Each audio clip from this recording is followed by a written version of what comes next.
Hello students, this is the video number 15, chapter 1 measurement and experimentation, part C, class 9 physics.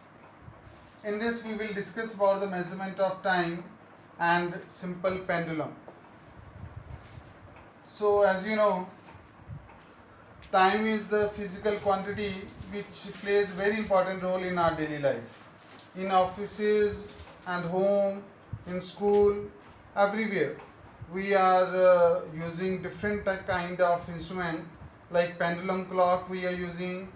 So in this simple machine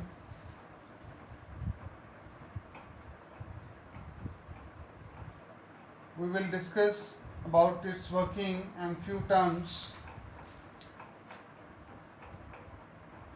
Here is a simple diagram of the pendulum. This is the string of the pendulum, here is the bob of the pendulum, this is the mean position, MP, mean position. When we will disturb it from here, this mean position, this pendulum from the mean position is going to be disturbed from here and will acquire another extreme position. And due to this restoring force, this pendulum will try to come back towards the mean position, and this distance is called amplitude, which is represented by A. Due to inertia of motion, it will not allow itself to come to rest over here and will overshoot this position and will acquire another extreme position. Again, due to restoring force, it will have tendency to come back to the mean position. So this is another extreme position and here is another amplitude. These two amplitude will be equal. So here are the few terms related to the pendulum. One is the amplitude.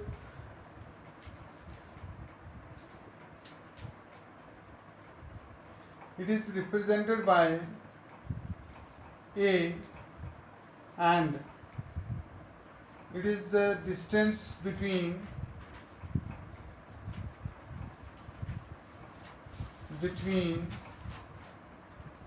mean position to extreme position, and SI unit of this is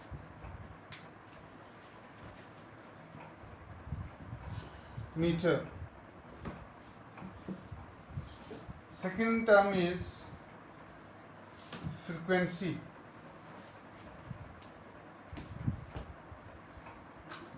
Frequency means number of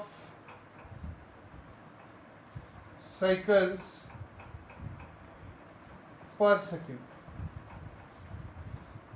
number of rotations per second, number of cycles per second.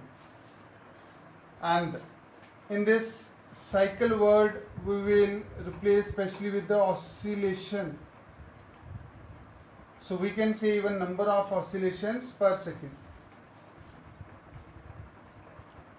Its SI unit is hertz. Hertz or second inverse, one of the same thing. Third one is time period.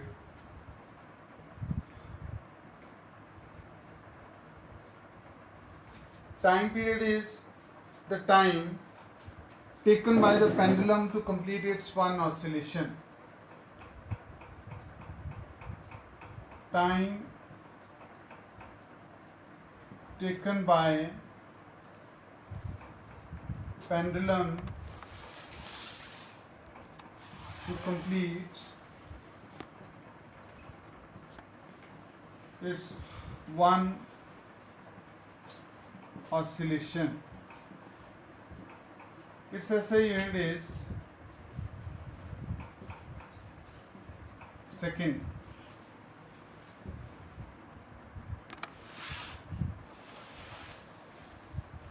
Now there is a relation between the time period, length and gravity. So time period is directly proportional to the effective length Time period is directly proportional to the effective length, root of effective length, and time period is inversely proportional to root of G. When we'll combine these two, we'll get T is directly proportional to root L upon G. And when we will replace this directly proportional sign, we have to introduce one constant, and the value is 2 pi. T is equal to 2 pi root L upon G.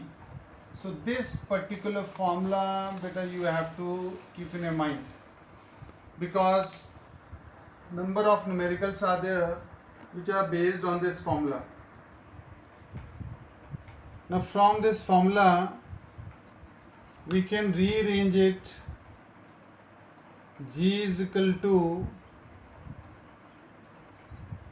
4 pi square L upon T square. This will get by squaring this equation. By squaring the equation of both sides you can square and then rearrange it. G you can take to this side, this T square will come in denominator and this root will get cancelled. So if we'll try to draw the graph between this L and T square,